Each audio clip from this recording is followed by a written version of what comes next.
Anthony, podcast 2. I know. Goal setting and success. Goal setting and success. Yeah. So, I mean, first of all, I've got a question for you. I was interested in, when you're talking about these things, everybody's success is different, isn't it? So, define success. And that's where we start because it's personal. Yeah. So I've been doing this for 26 years, and when I work with people, I say to them, one of the first things I get them to do is to define their version of success. What does it mean to them? Because it is personal. So it's not something that we can dictate to somebody, but what you can is draw it out of somebody. What's important to them, and what would success look like for them in the present and the future. So, yeah, good question to start with. And then how do they go about attaining that success? And also, what I've noticed is success actually is the journey. And I know it sounds a bit cliche, but what I mean by that is we set a goal, and I've switched to goals now. But on that journey to the goal, we learn a lot. And as we we start working towards our goal, we then start thinking about, actually, is that really what I wanted in the first place? Because I think there's an education piece that goes on. I can set a goal. So, for example, I'm talking to my wife about moving. And part of the goal is to move. And we kind of know what kind of house we want. What we don't know is where, the location. So the next goal has to be is location. Where actually do we want to move? Now, in the past, because we've got children, the children have dictated a lot of where we go because of schools and education and that sort of thing. This time, children are not involved. They've grown up, they've flown a nest, and they're living their lives. So now it's down to Karen and I. And we sit there and we go, oh, we can go anywhere within reason. Mm-hmm. Therefore, in some ways, it's too much choice. So now we need to work out what's important to us as individuals. So why do we want to move? And if we are going to move, what do we want to achieve in that move? So this goal has actually been turned out, what sounded like a very simple goal, we want to move, has turned out to be quite a big goal and also very important because we don't want to get it wrong. Yeah, because sure. It's a lot of work, expensive, etc.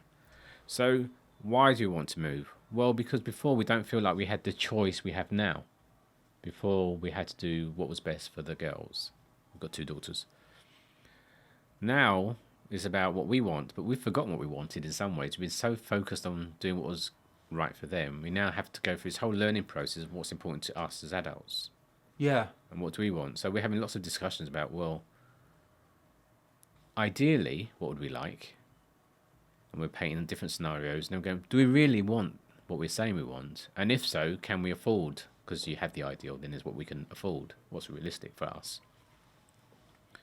So we're still on this journey, actually just defining what the goal is going to look like in the end point, because it's like we're trying to remember what we wanted when we were probably younger, but also take into account where we are now in our 50s. And what you will want in the future. Yeah. But if you apply that moving house sort of goal setting to, say, a career or a life or something like that, surely part of that goal, because it is such, I mean, moving house can take a while, but a career is a significant part of your life. So if a goal is being set there, surely part of that goal has to be the journey has to be fun. You have to enjoy that journey. It's useful. It's very useful to enjoy it because we're going to be on it for a very long time. Your whole career path is really, normally for most people, seeking to move and change as the time goes on. Yeah. So to me, it would be useful to enjoy it, and not rather than waiting to achieve the goal, and then go, right, now I'm happy, because in my career, I think I changed jobs every 3 years, if I remember rightly, when I was employed. Well, your goal, we set goals and we always say, keep at it until you do achieve it. But let's be honest, sometimes you don't achieve goals, especially if your goal is to become an astronaut or to become a fighter pilot, or maybe it's to become a movie star. That's a dream, a goal of many people. And if you don't achieve it and you haven't enjoyed the process... Yeah, it's pretty sad. It's a bit of a... Yeah. But I think sometimes people set goals like that... but they're more metaphorical. They're not real. It's not a realistic goal. They haven't really thought it through. It's an aspiration. And I think aspirations are fine, But to make it attainable, it needs to be real. That's why you get anagrams that are SMART goals. So SMART is an anagram that some people use, and it stands for specific. So you've got to define what the goal is. M is measurable. So how are you going to measure you've actually attained this goal? What's the next letter? A attainable. So actually, can you, is it within your power? Is it within your control to? So if I said at 56, I want to be an astronaut. You're never 56. I know. Oh. Thank you. Is it actually attainable? Could I actually get myself into a condition to be an astronaut? And maybe not. More not than yes. But am I willing to pay the price? That's the thing. So I think sometimes people underestimate, me included, the price, actually how hard, the amount of work involved to achieve any goal. So it's easier just to stay as we are. Yeah. 'Cause Do you think most people actually have goals, or do they just meander and wander and fumble through life with a very sort of, maybe it's the actual S, maybe they're not specific. They're just like, I just want to be paid more or be promoted, or I don't think they're realistic. Which is the next letter. I don't think they're realistic about the goal, or they don't really understand. So they may be naive or ignorant in some respects. I have been, I'll set goals and I don't really understand the consequence of some of the goals I set. And then I get into whatever the project is and I go, oh my God, I didn't realize it was going to be so involved. So I think sometimes we set goals and we don't actually understand the consequence of the goals we've set. And that's fine, because that's all part of the learning. And I think instead of setting a goal and it be rigid, I think that it should stay flexible. So to me, flexibility is an important part of goal setting. So setting a goal and having a plan, great. But I think we need to be prepared to change the plan and change the goal as we learn. Because normally what happens is, I think a big issue is time frame. So with goals, you're supposed to set, the T is time bound. So I'm going to set a goal and I'm going to put a time frame on it. But actually, I don't understand the components to achieve the goal. So it's my best guess, isn't it? And it's an uninformed guess. It's uninformed. I'm not informed. So if I wanted to be a TV presenter, I want to present the news. I've decided I've been watching the newscasters and I can do that job and I want to do that. And that's my goal. I'm going to and I want to do it in 2 years. But the reality is I don't know what's involved as I sit here now in becoming a newscaster.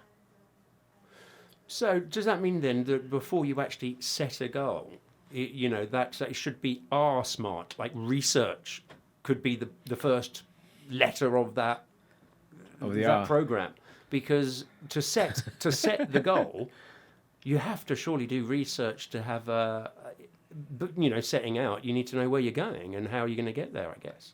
Well,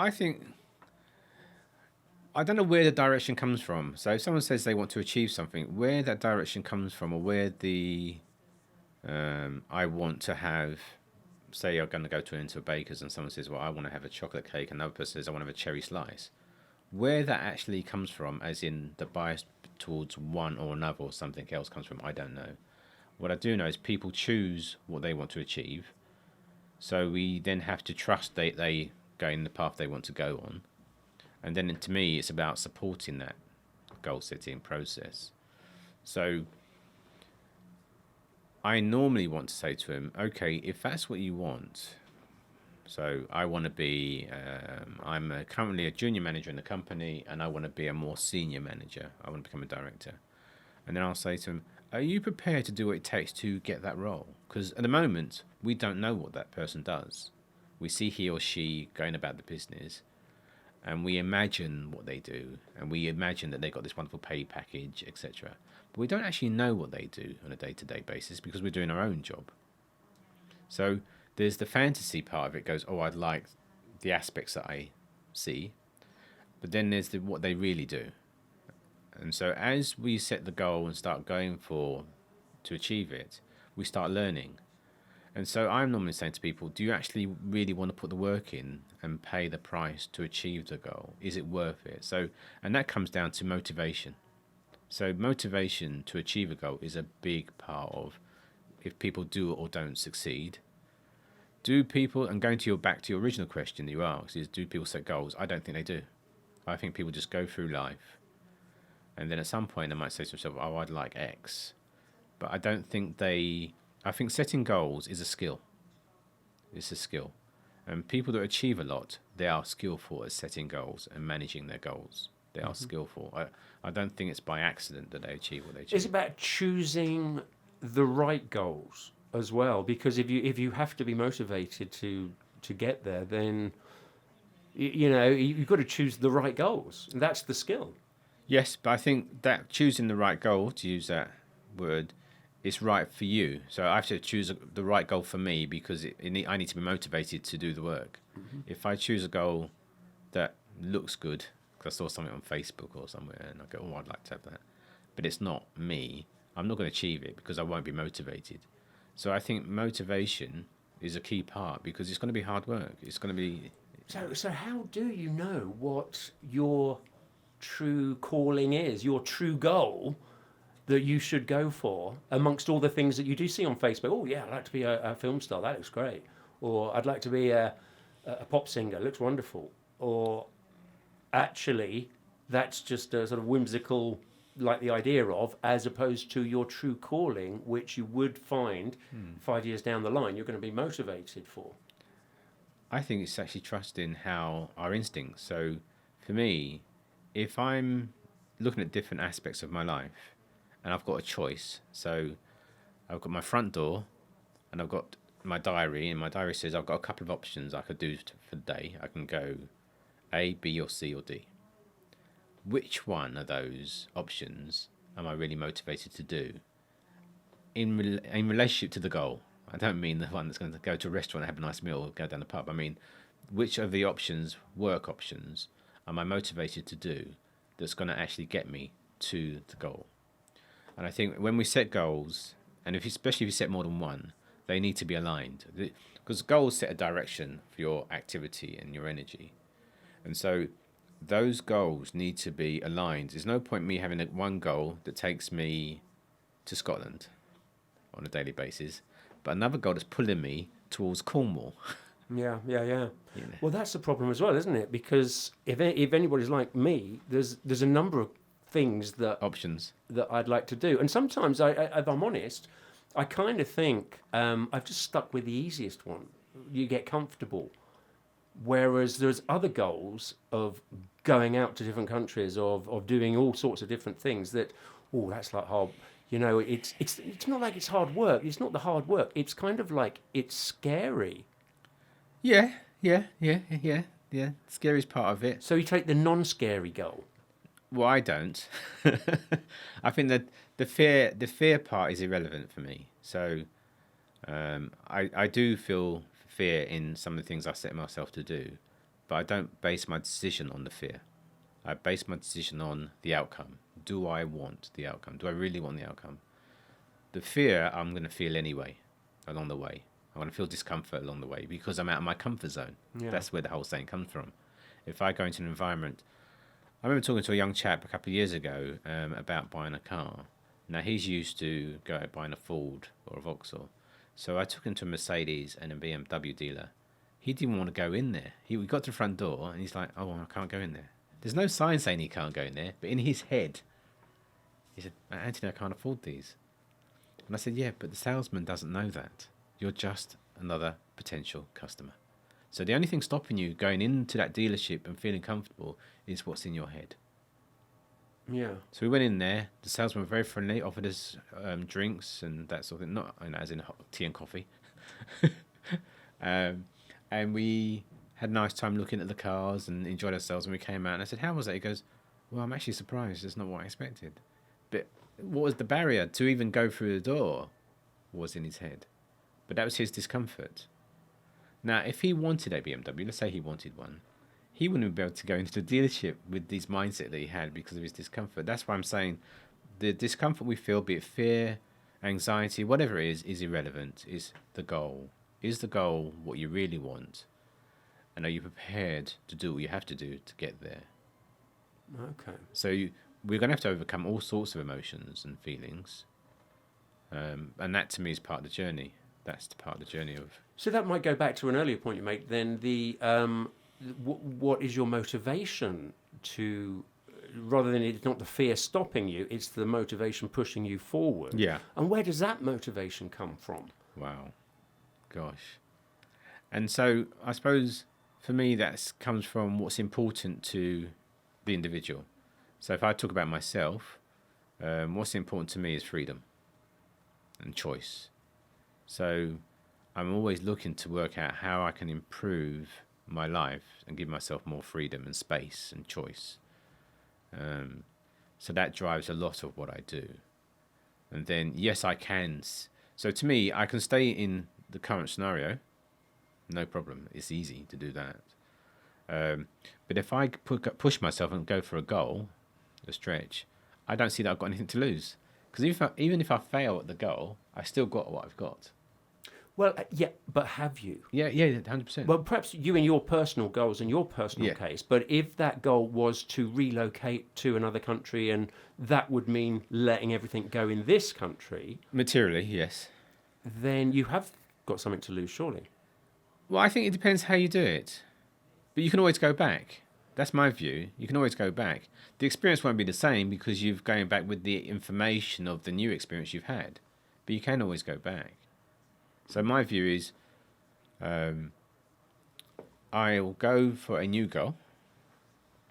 But I've always got the option to go back and recreate that life I had if I want to. I've never done it. I have gone back and had a taste and go, no, I don't want to do that anymore and move forward. But the seeking to achieve the next level for me has always been important. So that's what drives me. And I think that's related to what's important to me, which is one is freedom. Another is development. I want to see how far I can develop myself. So I'm always pushing to see if I can achieve more. Otherwise, to me, I just feel like a couch potato. And if that's your outcome, that's fine, but it's not mine. Mm-hmm. So I'm curious to see what else I can achieve. But I don't know where the end goal is because it's like, I suppose the easiest way to liken it is we went to the Alps a few years ago, and as I was driving around, we were driving around and you could see the mountaintops. But then when you got to another mountaintop, you could see that there was another mountaintop, and then another. And yeah. You don't know what you don't know until and you get to that, and you get to that viewpoint, and you look down. This is real. I remember looking and going, wow. And then it's like, I didn't know there was all that over there. And I suppose I enjoy that discovery. That to me is part of life, is the discovery. Yeah. Of what's out there. So a lot of people, though, they don't take that journey. They don't go to any mountaintop and don't see what other possibilities are there and plod on. So how do you help someone in your work to actually find goals and motivate and actually? Is it written down in a structure or what? What's the process? I have a structure that I work to. It's a more detailed version than setting goals. So how do we find them? They normally find us. And normally it's because they're dissatisfied. They're dissatisfied or depressed or not happy with their life.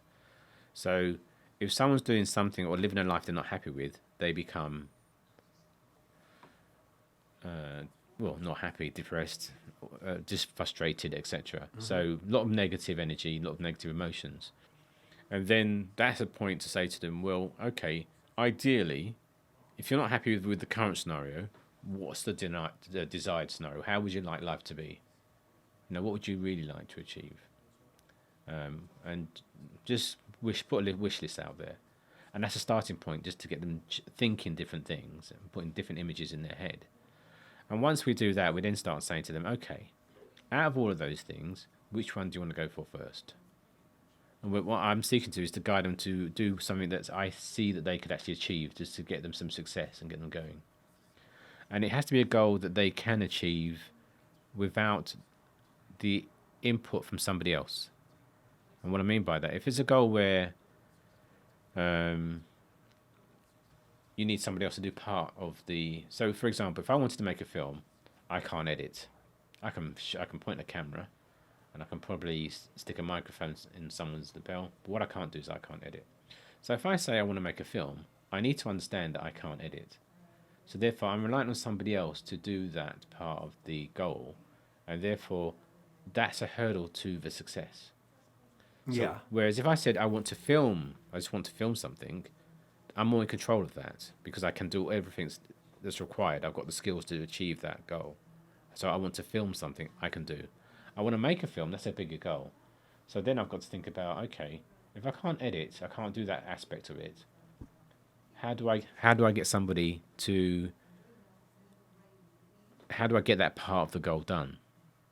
So, and I think that's what we need to think about. Well, if we are setting a goal, are we in control? Can we do all aspects of that goal? But does that limits then the goals that you can go for? I mean, you can tick off the list straight away starting a business, unless you can be a marketer, an accountant, an HR person, and whatever it is that business does, you're a specialist in that as well. Most businesses fail. Most businesses that start fail because of Yeah. that. Because people, they're into the service part of it or the product, but the part of running the business they're not so into. So therefore, That's why they Yeah, fail. there's a lot So yeah, but the point I'm making is that your goals can't. You're limiting yourself because it can't be anything that you need specialist help with. or you need to learn, or you need to manage that aspect of the goal. Oh, okay. Yeah. So you need to understand what parts I can do, and what parts do I need to manage to get done to achieve the goal. Yeah. So what I'm saying is you've got to look at the goal as a whole and go, okay, if I'm setting this goal, for me to achieve that, what aspects of the goal is me that I can do?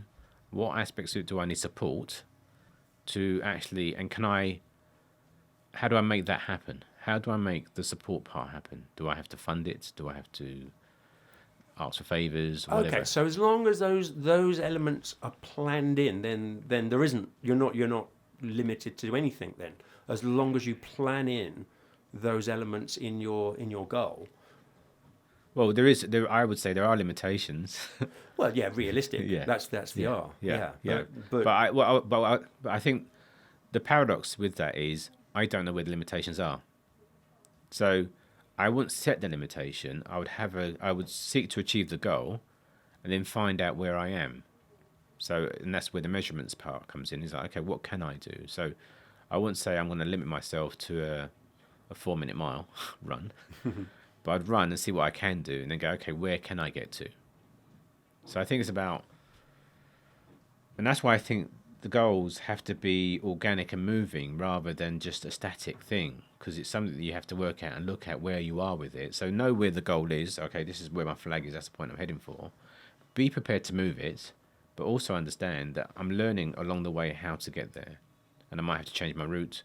I might actually have to change the goal, and that's all okay. That's okay. But I think it's having that focus and attention on the goal itself, rather than set a goal and then that's it. It's done. I've done the exercise. I've ticked that box. It's all hunky dory, which is what I think some people do. Hey, I've set my goal. I set it at Christmas, just like in the new year. Okay, and how are we doing? I don't know. I set it. It's fine. yeah. But we're in August now. Yeah. Well, I'm going to go on holiday. I'll talk to you when I get back. Whereas to me, it's something you need to visit every week. Every day. How are you with the goal? And so, to me, it's about setting the goal and visit it and focus on it every day.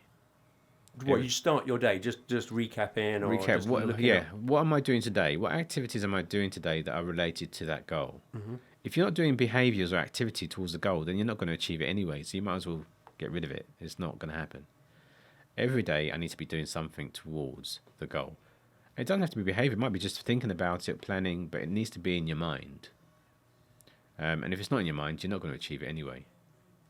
That's because that's how it is. If we don't think about it, then the goal is, it's in the diary or it's in the notebook, but it's actually not in our behaviour. So therefore, it's not going to happen. Yeah. So the people who are ultra successful, like the owners of Amazon and Tesla and all these things, do you think this is the pattern that these guys stick to, and women of course as well? Well, the people that I've worked with that are successful like that, yeah, they are super focused on their goal, ruthlessly focused, and they will only do activities, have discussions related to what they want to achieve, which comes across as sometimes rude and arrogant maybe, but actually they are just ultra focused on their goal. And that's their lifestyle and that's how they choose to be, which I can appreciate. I don't like being on the receiving end of when you say, well, you're not relevant to my goal. But they are super focused. They are super focused, and that's how they do what they do. I don't think it's because obviously they're intelligent, but it's not because they're just intelligent. It's because they are super focused on what it is they've decided to achieve. Okay. If you're saying you're saying before that people could adapt as they go along and see a different peak and go off and stuff like that. So do you need then that initial goal? If you just start that journey, won't you start seeing these opportunities or peaks as you're just traveling along and just sort of go with that? Yeah. But what's important though is that initial goal is like a carrot that gets you going. That's the carrot. The amount of times people set goals and they set a goal for this carrot and then you say to them a year, 3 years later, how's it going? Really great. And you say, so what have you achieved? The goal's completely changed. But it doesn't matter. They're not in the situation they were in, which they weren't happy about. Mm-hmm. They're happier with the situation they are currently in because they've moved. And they're now seeking something else because they're actually on their journey. Right. So that's what I'm saying. In the 26 years I've been doing specifically helping people with goal setting and achieving their goals, what I've come to conclude is they're not static. They move. Even if you look at Musk or Google, all these guys, or Amazon, I guarantee if you could talk to them about how their vision in the future, the first vision they had, it's totally different, and what they've got now, it's not the same. Yeah. So I mean, if the fear of not achieving that carrot or that goal is holding people back, it's kind of like, well, it shouldn't, because it's going to change anyway. It's going to change. So why have that fear for something that you're because I'm sure people are thinking, I don't want to put myself out there and go, right, I'm going for this. In case I fail, I'm going to feel like a failure. Yes. I'm going to feel rubbish about myself, so I won't start that journey. But if you have in the back of your mind that actually that is my initial thoughts on my goal, that's a target in a way. It gets you going, yeah. But actually, as I'm going towards that target, I want to keep my eyes open because there's going to be maybe bigger and better targets coming up along the way. Or even more relevant. Mm-hmm. It's like sometimes it's just a refining process, so they can be more relevant. But I think what you're saying is the initial impetus to get going has to be kind of sexy and juicy. Yeah. To get us out of our situation and to even make that change to go, okay, I'll take what seems like a risk and get moving.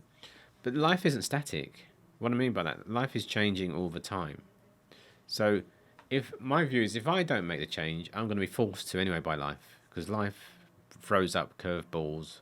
Our situations are never static. The mortgage changes, the rent changes, the weather changes, the companies change, clients change, relationships change. So all these things are changing around us anyway. So I can either just go like a sailboat in the wind getting blown around in different ways, or I can actually manipulate the sails to go a bit the way I want to go. I think it's a bit like that. It's about I actually have a choice to say, well, life isn't going to stay the same anyway. Yeah, I might think it is, but it's not. Mm-hmm. So I can either take control or more control of it myself and go, okay, what do I want to do, and work towards that, or just go along with the winds. Yeah.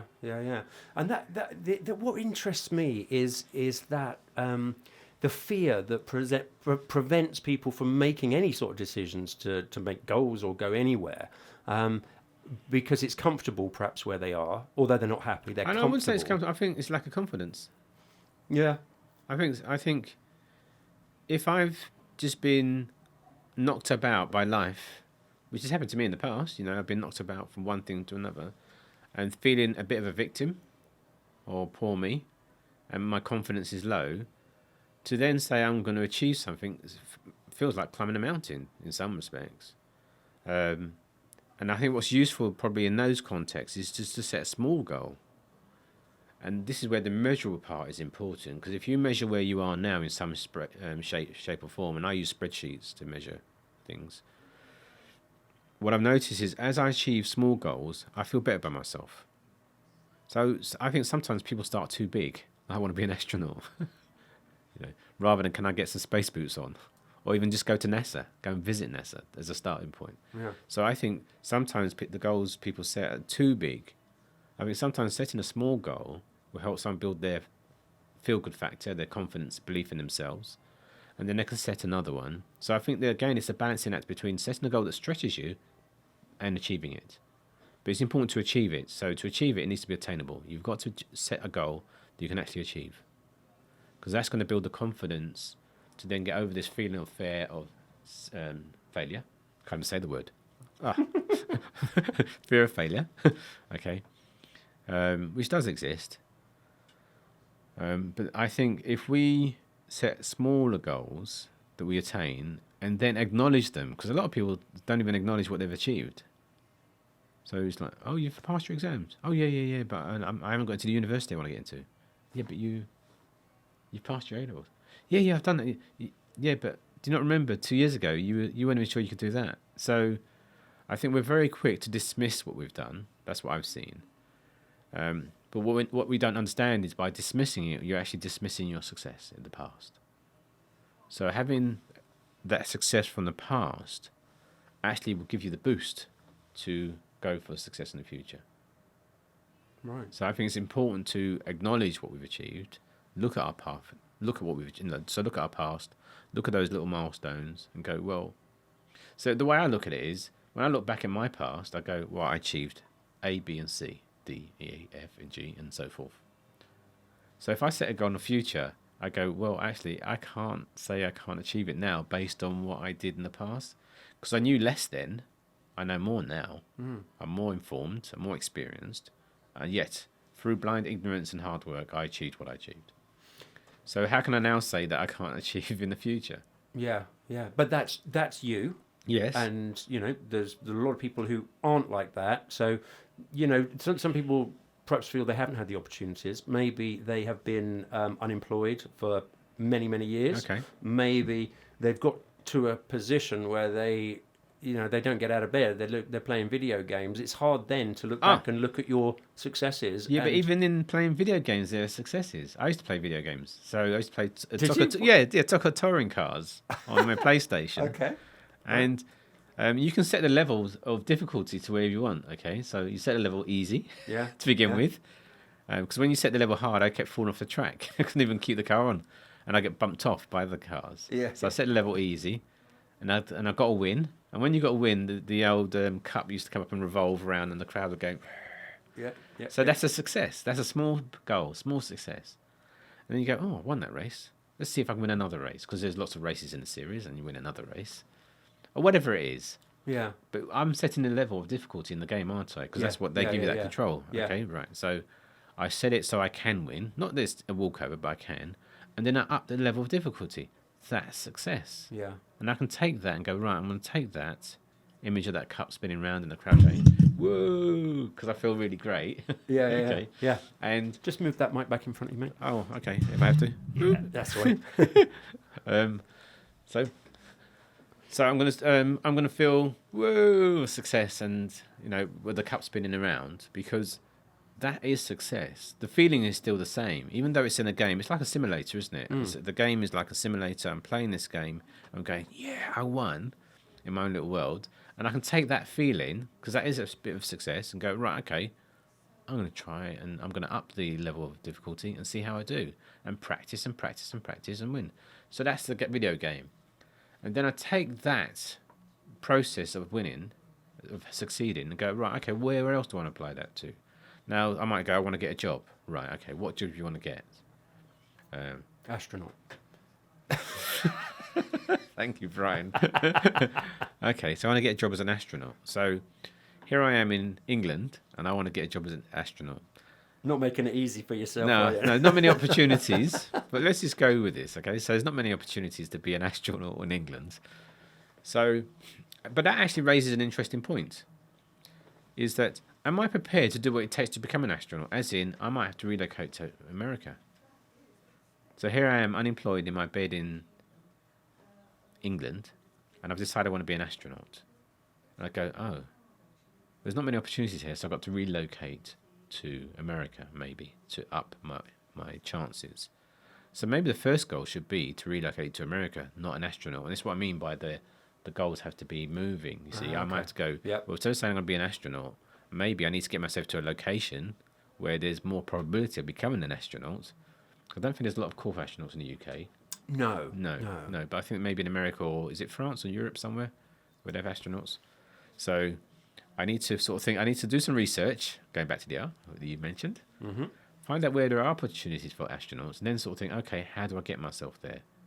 So that's the first goal. So I'm unemployed, but now I want to be an astronaut. But actually, I'm in the wrong location. Yeah. So I need to change my location. So that's what I mean by the goals have to be organic and moving, because you've got to, so still keep the astronaut goal, but what ones along the way? Little stepping stones along the way. I heard, I saw a video somewhere on YouTube probably, and it was saying, what is a good habit to get into? And, goal setting and reviewing goals, it must be a habit to Yes. get into. Is the first thing you do in the morning is make your bed. Make your bed. And this is a lot to do with, the military and all the rest of it. They make their bed going towards astronauts. Yes. Because that's your first little success. That's the first little thing you've achieved, is you have a bed that is ready for you to appreciate later on that day when you go to bed. It's there and it's done. It's That ready. example works if you're single. It doesn't work in my case because there's somebody in the bed Yeah. when I wake up, and I don't think she'd appreciate me trying to make the bed. Yeah, no, that's true. So, but what I could do is say my first cup of hot chocolate. That could be my success because I've made it. Yes, hot chocolate in the morning. Woohoo! So the goals don't have to be sort of massive, great big things, do they? They are little. Well, goals Step by are step. goals. It's whatever it is. Remember, you said success is what it is for that person. Yeah. Right. So, what am I like if I can't have my hot chocolate in the morning? I'm not so happy because I don't drink tea or coffee. I like my hot chocolate.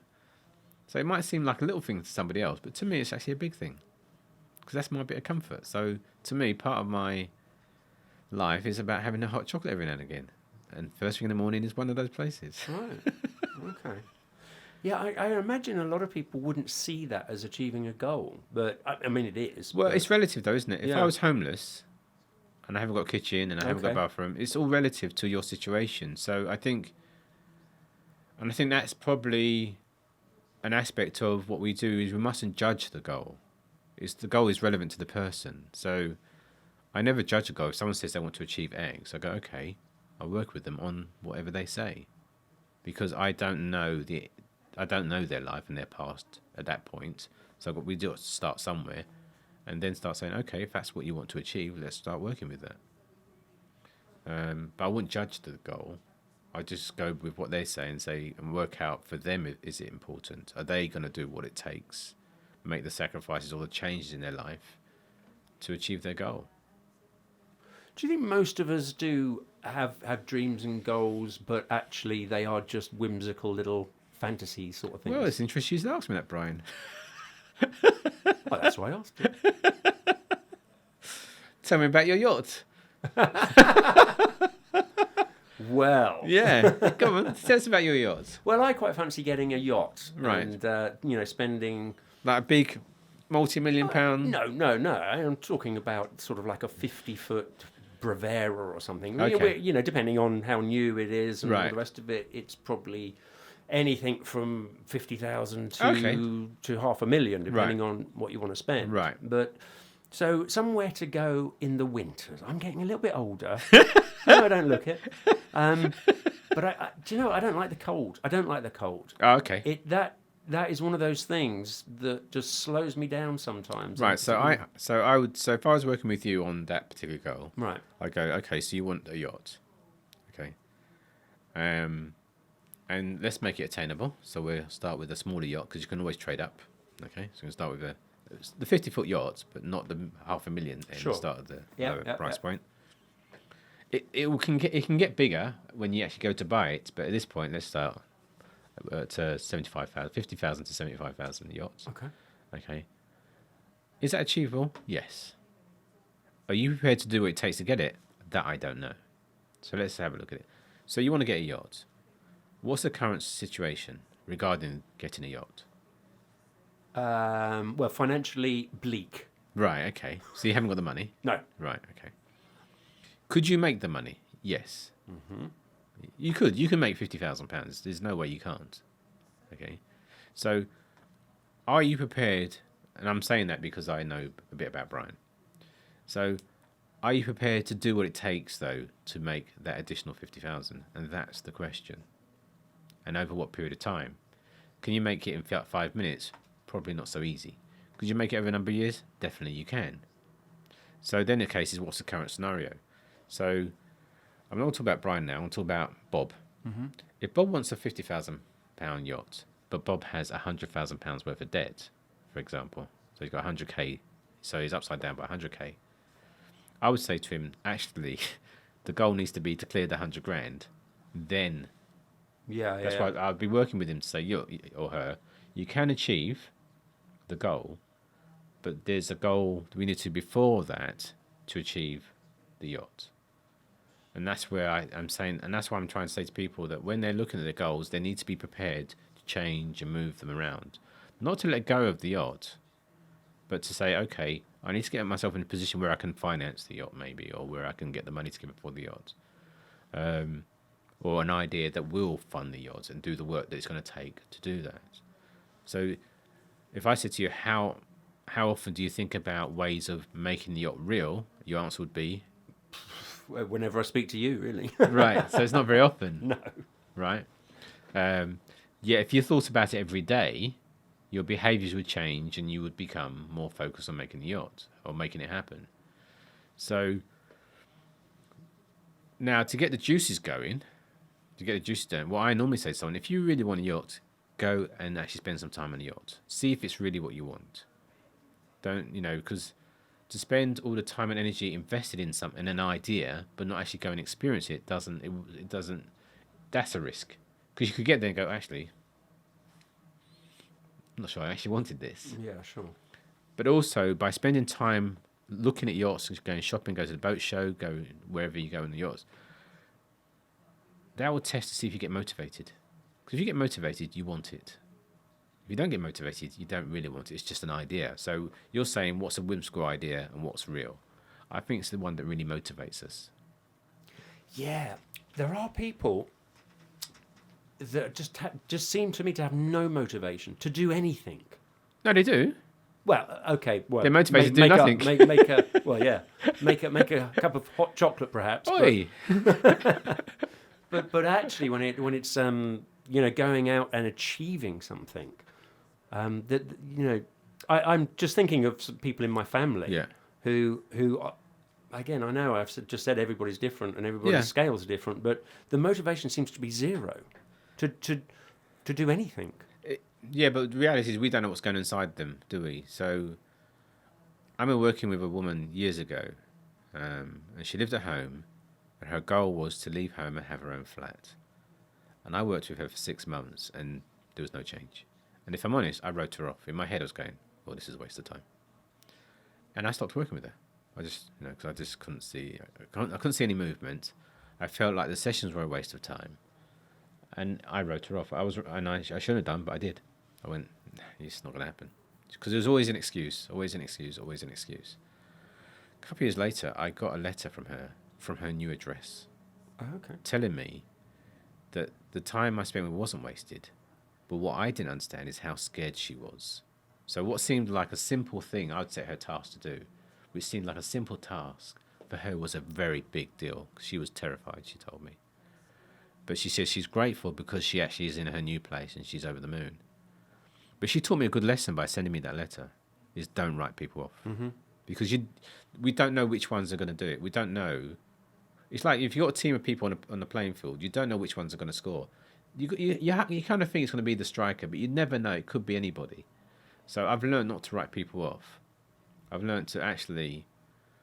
I might say to them, oh, you'll never do it. But I'm saying that normally to get them going, to wind them up a bit, get motivated, and see how they respond. Yeah. In my head, I never write them off because I've learned. She taught me a good lesson. I even remember her name, but I won't say it on there. She taught me a really good lesson. You just don't write anybody off because you just don't know. Yeah. and that's about that judgment. And I was thinking as well, I can imagine that, parents, especially of sort of teenagers, Oh, don't. of who maybe left college or come Yeah. back from university or maybe haven't even gone to university, who that parent would be thinking, there is no motivation there. They are just doing nothing. They're sat at home, playing video games, don't getting out of bed till midday. How, as a parent or somebody wants to help, is there anything you can do? Well, I suppose in that way, I can be a bit brutal, I suppose, from an outside perspective, because I would take the video game away. I have done, and I would, because to me, as a parent myself, my job is to prepare that child or my children to be adults. And my view on that is that as an adult, I don't sit and play video games all day. So therefore, I'm not going to support somebody else doing that. So if my child is at home playing video games, they're doing it because I'm allowing that, because I'm funding that opportunity. Yeah. So when they get to a certain age, the reality is they're going to have to fund their own opportunities at some point. So I was very much a case of, sorry, young ladies, but you're going to have to go out into the world one day and find your own way. I'm not going to keep you, as much as I'd like to, and I love you dearly, but actually you're supposed to be individual, capable people that can maintain themselves. That's what an adult does. An adult maintains themselves. So it's now time to put down the games and go out there and learn how to be an adult. So a bit of hard love. Yeah, and they didn't like it. No. They didn't like it. But now we get on great because they have their own place. They're adults. They're doing their own thing. And we talk as, yes, father and daughters, but actually they're their own adults, which I respect. And they're doing things that I never imagined now. The things they're doing is amazing. One of us is a diver, and she sends me these photographs of her diving around the world, and I'm like, wow. And the other one, she's a buyer, and she's amazing. We call her the margin queen. She's always looking at margin. Anything you do, what's the margin? So they're amazing. But they wouldn't have been if they hadn't had that. If you didn't put, I think we're, as a parent, sometimes we're too frightened to upset them or appear to be cruel. And their job is to manipulate us. Children manipulate the hell out of their parents. So that's their job. Because if you think about it, a child is born totally dependent on the adults around them. Yeah. So to get what they want, they manipulate them, which they're very good at. So it would going to the animal world. Yes. It might be 5 chicks in a nest. Yes. The one that squeaks and squalls the loudest or opens their mouth the loudest is the one that gets fed more, and it's a survival thing. Yeah, to but I manipulate a was parent. very aware the ones that weren't so loud, so they all got fed equally. I wasn't into the feeding the loudest one. They all got their hot They chocolate. all got their bit, yeah. Well, whatever it is that they wanted. I mean, I can't stand Marmite, but one of mine loves Marmite, so there you go. They get what they wanted. Yep. So I don't know how she learned about Marmite, but we won't go into that. Yeah. Probably one of her friends. Huh. So I think sometimes people need that push, and that's my job. My job as a coach is to push them. Is to push them to do new things. And would you do that with the CEO of a, Oh yeah, of a company as well? 100%. Yeah. Otherwise, I'm not doing my job. Got to push them. How would you do it? Well, what would be the hard love here? Just take away their boardroom or something? No, well, you can in their mind, can't you? If you say to a CEO of a company, imagine that you don't perform. Imagine the impact it has on your CV, because they're in a high-profile position now. If they don't perform, it's not like they can hide that failure. They can't hide it. They're in a top company. Everyone knows they're there. So there is pressure there, and so it's like you've got to act or get out. So there are ways to motivate people in those situations. You say to them, you're being watched.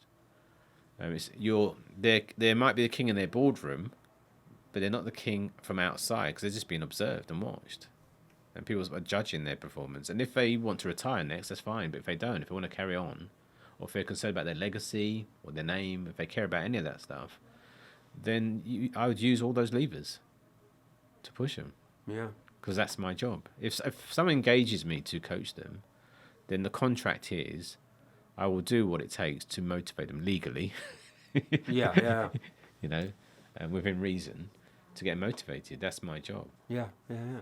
And are there any, apart from, I mean, I don't know what the method is of a lot of the stuff you do, because I know you're NLP practitioner. Yeah. In fact, you've studied that in depth. Yes. Trainer level. Yeah, and in fact, a lot of other things as well. Yes. Are you doing things when you're talking to people? I've said this. I've said this to you already. That sometimes, we're having a drink or something, and I think, "What are you up to, Anthony?" Or you're getting in my head here and moving things around. Do you? I'm not. Not when I'm out having a drink. I'm not. But are there methods like that you have up your sleeve, like all sorts of different? Yes, techniques? yeah, they are. But remember, it's all about the contract, isn't it? So when I'm coaching, there's a contract for me to support that person achieving the goal. In my social life, the contract doesn't exist, so I don't do it in my social life. People think I do sometimes, but I don't, because it's not part of the contract. Sure. If I'm out socially and someone says to me, "Oh, Anthony, what would you think about this?" Then I think about, well, what's the question? Are they asking me to do that with them, or are they just asking me the theory of it? But I tend not to get involved with friends doing that sort of thing, because the contract's not there. I'm not getting paid to do it. If some of the friends ask me specifically for a piece of help, then yes, I'll do that, but not socially. Going back to the tools, yes, there's lots of tools. So I trained for... My practitioner course was an old-fashioned practitioner course, which was over a year. My NLP practitioner course I did. The masters, I did 2 masters. The first one was over a year, and the second one was intensive that I did in America. So that was... you got audio tapes that you studied beforehand, the material, and then you went over to America for 2 weeks, and they integrated the theory into practice, so we got a lot of practice. So that was my second master's. And my trainer's training I did in Canada with Tad James, and that was a month.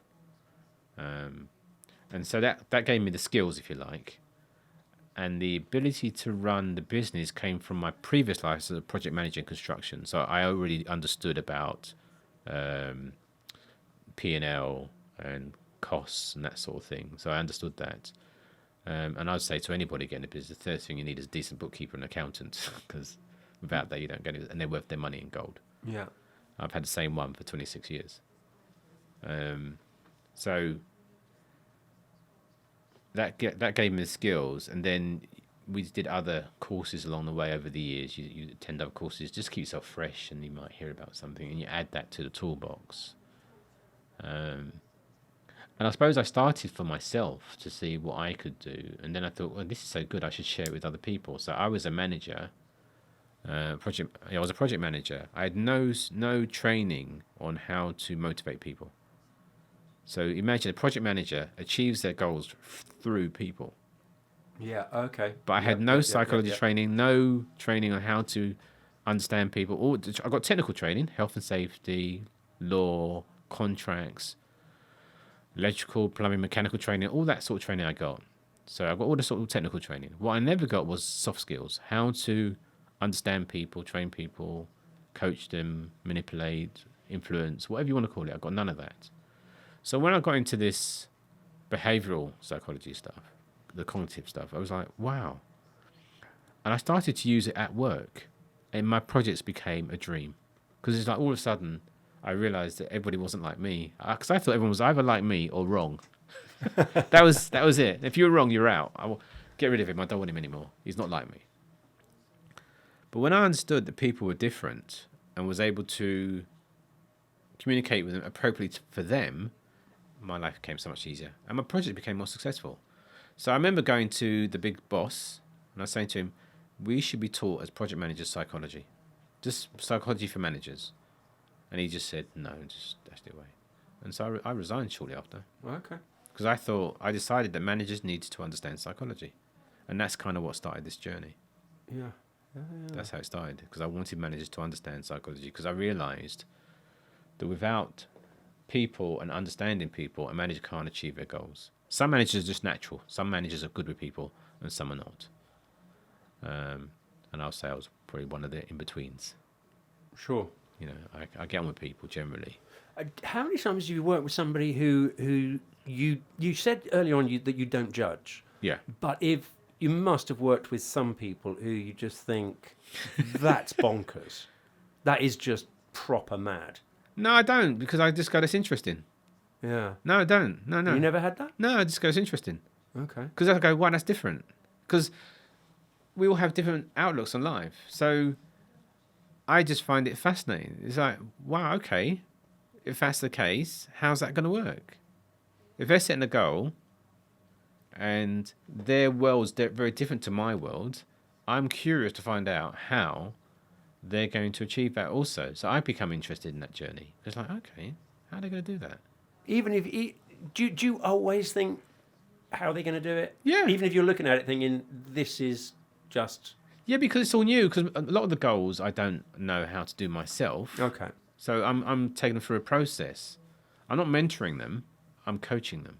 So if I was mentoring somebody, I'm mentoring in something that I know how to do. So I used to be an electrical engineer. I can mentor an electrical engineer. I can mentor a coach. I can mentor a small business person. I can't mentor an airline pilot because I'm not an airline pilot. But I can coach. I can coach them because the processes will work. Yeah. I am not an expert in the content. So do you believe then with within human abilities, Hands. the hands of human, are we all able within reason, like physical limitations, like I can't be an astronaut, too old, as you said, but within those physical limitations? I never said you were taught to be an astronaut. I said you have to move to America. Oh, yeah, you did. Yeah. I'm not doing that. Exactly. Can we achieve anything? I believe so. As long as you're willing to pay the price, is it worthwhile, and are you willing to pay the price? And you can't do everything. You can't do all. You can't do everything. So if there's a goal one wants to achieve, within reason, yes, but as long as you're willing to pay the price, and there's always consequences. Mm-hmm. So, and I think it's the consequences that sometimes people go, "Oh, I'm not so sure." A simple example would be, if I was offered a job. I know someone that was offered a job in Scotland, Dundee, and they didn't take it because their partner, they didn't want to lose their partner. There was a fear. The fear was it might have a negative impact on the relationship, so they didn't take the job. Yeah.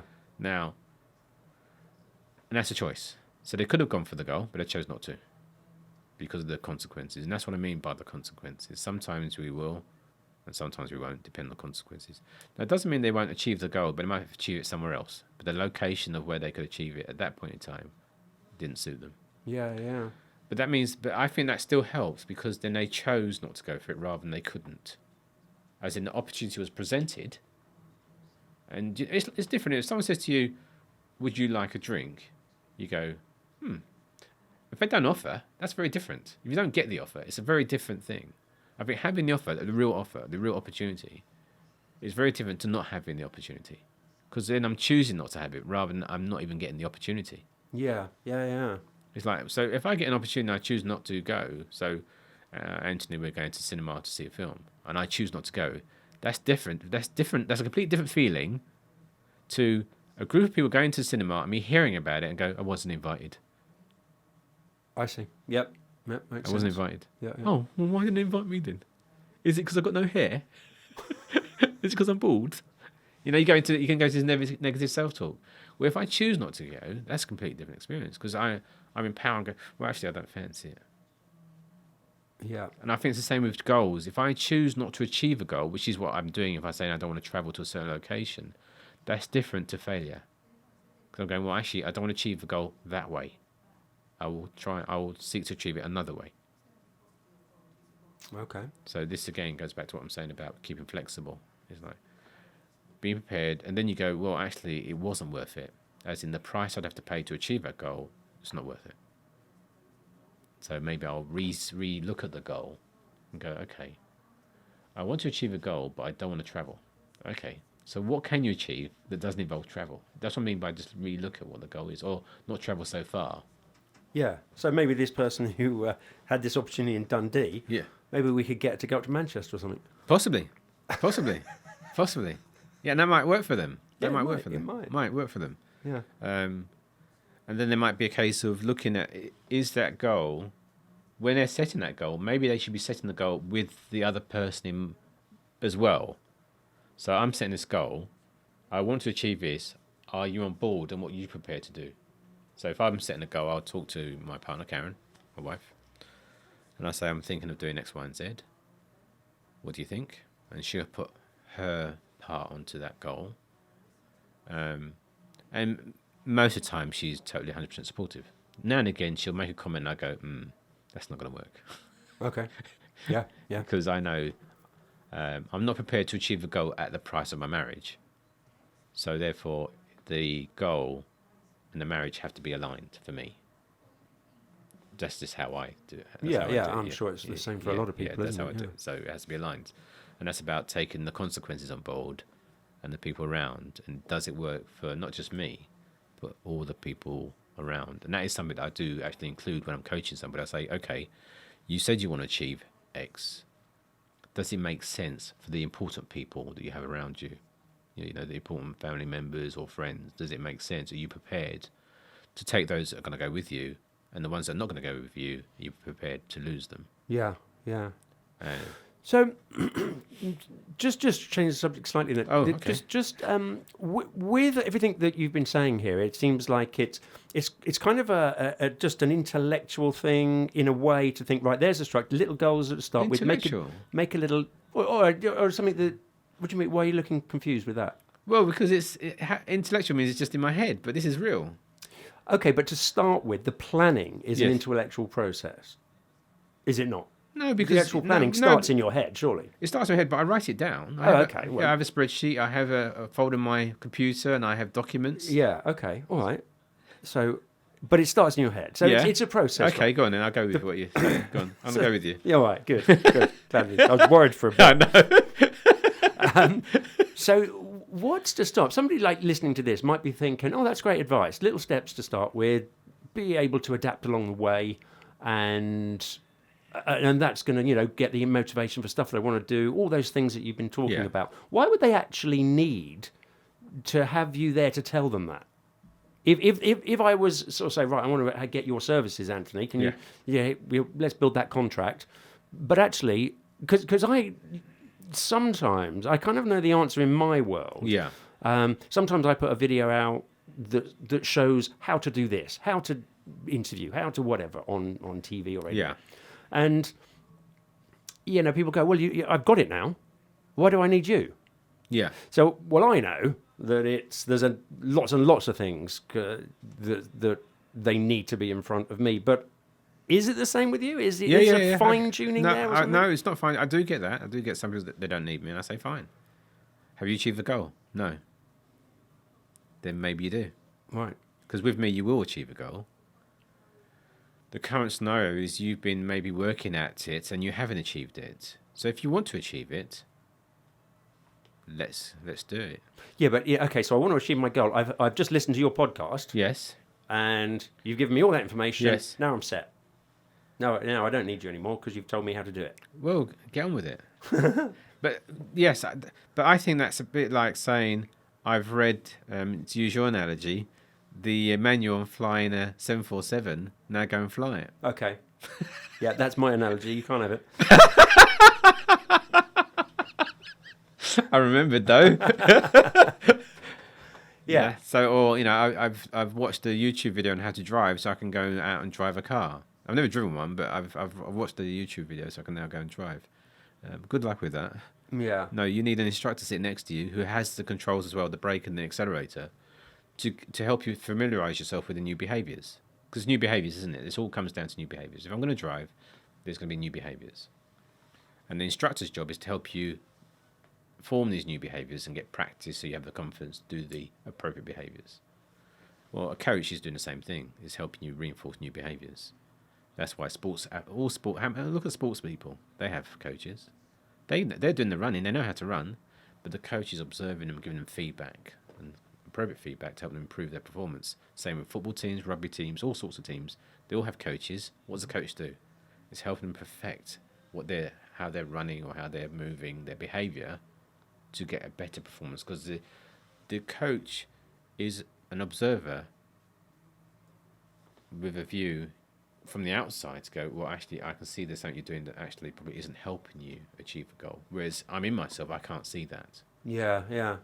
I have a coach myself. Yeah. Yeah, so Who- I who- get coaching. Okay. So I don't I practice what I preach because I understand that in certain areas there's things that I do that work and things I do that don't work, and that outside perspective to me is very valuable because it saves me time. That's what a coach does. A coach saves time. Also, when we get ingrained in certain behaviours, good or bad, without that feedback, which is what we're talking about now. Well, that's what I'm talking about. A coach gives us quality feedback.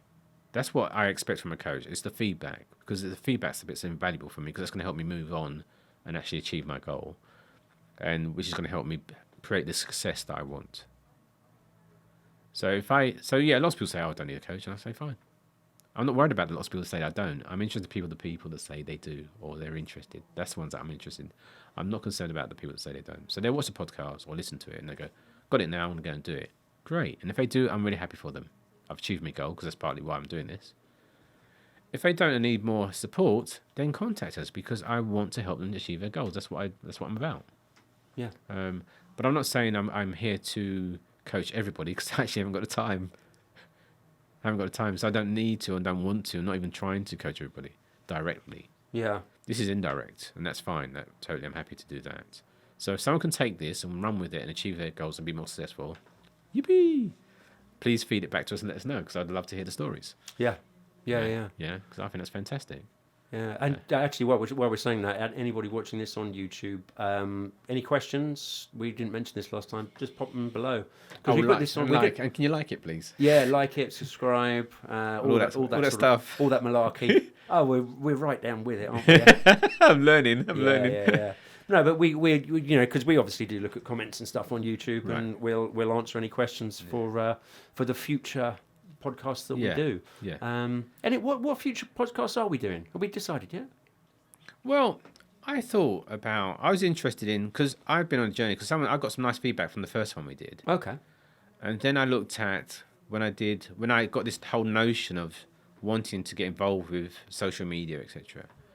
And I did my first attempt at recording something like 2.5 years ago. So someone's saying to me, "Oh, Anthony, you look very natural." And I was thinking, but they don't understand the journey I've gone on because I was very uncomfortable before sitting in front of the camera. Very uncomfortable. I'm more comfortable now.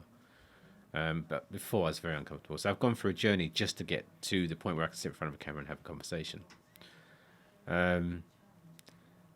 So I think I forgot the question. What are we going to be talking about in the future? Oh, right. Yeah. Thank you. That's all right. That's what I'm here for.